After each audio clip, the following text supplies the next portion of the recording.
The others is the story of Jacob and his father, who are living a very isolated existence out in the wilderness. And for his 11th birthday, the father gives Jacob a diary, ostensibly to help with his reading and writing, because he's homeschooled. But Jacob uses this diary to really record what's going on the farm and his interactions with nature and the world. And that's the form in which the story is told. And through these diary entries, we increasingly see that the father is very protective over his son and warns of dangers outside their land. And inevitably, Jacob's curiosity gets the better of him, though, and he ventures up the hill. And it's there that he makes what is really a shocking discovery, which makes him question everything he's been told. When I was about 8 years old, growing up in regional Victoria, we had a farm outside town. We had sheep on that farm, and having sheep, we had problems with vermin like foxes, rabbits, mice, all that sort of stuff. And we used to go hunting out on the land, and I had really mixed feelings about that as a kid, because I loved animals, but I understood if we were going to have sheep that this was going to be an issue. But my dad used to set traps out on the farm as well, and people might remember those horrible steel-jawed traps, which thankfully are no longer legal, but he used to set those around the property. And on one occasion, he went out to the farm and he came back and he said, "Mark, come out to the car and have a look at this." And he opened the back door and there was a little bundle in there and a blanket, and he lifted out this fox. He had like a young fox there, alive. And he took it back into the house and put it on the table and started dressing the wound on its leg and caring for it. And I was transfixed by this. And he built an enclosure for it in the backyard, and we really looked after that fox like a pet.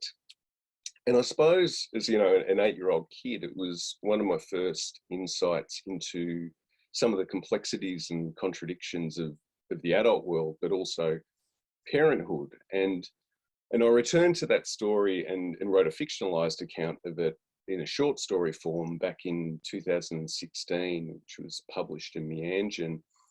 And the others really began as a return to that voice, because I felt like there was more there to it, and that was a world that I wanted to explore. One of the biggest challenges was being immersed in that child's point of view, like an 11-year-old point of view, and trying to, I suppose, with a limited palette of in a vocab sense, and in terms of the child's sophistication, being able to paint still a vivid and compelling world to an adult reader was probably one of the hardest things. And I hope I pulled it off. It's the proof's in the pudding, really. But I hope readers will feel immersed in this world and find it convincing. I found that that kind of constraint, having that constraint there, which I've had constraint in all my books, I think in Wimra and the Rip too. It's important in a general sense, I think, for art, like to have a bit of constraint there. And having that challenge in producing the work was one of my favorite bits in terms of the satisfaction, I guess, when I finished it in some ways, because I'd say that was, in all my books, my favorite moment has been, when I feel like it's finished. And it's not so much when it goes to print or, when I'm sending the draft off to the publisher, but it might be draft number 12 and I'm sitting there at my desk and I feel like I finally got it down. I finally got this story down on the page, and it's usually a point at which I'll feel, quite emotional too. So I almost feel like I'm saying farewell to that world, even though it's a pretty tough world sometimes. I try not to be too prescriptive about my work and how a reader interacts with it. I think it's it's a really amazing thing with books that you can pick it up, and here are these little symbols inscribed on a page. You create your own world in your head, and every reader's experience is unique and different.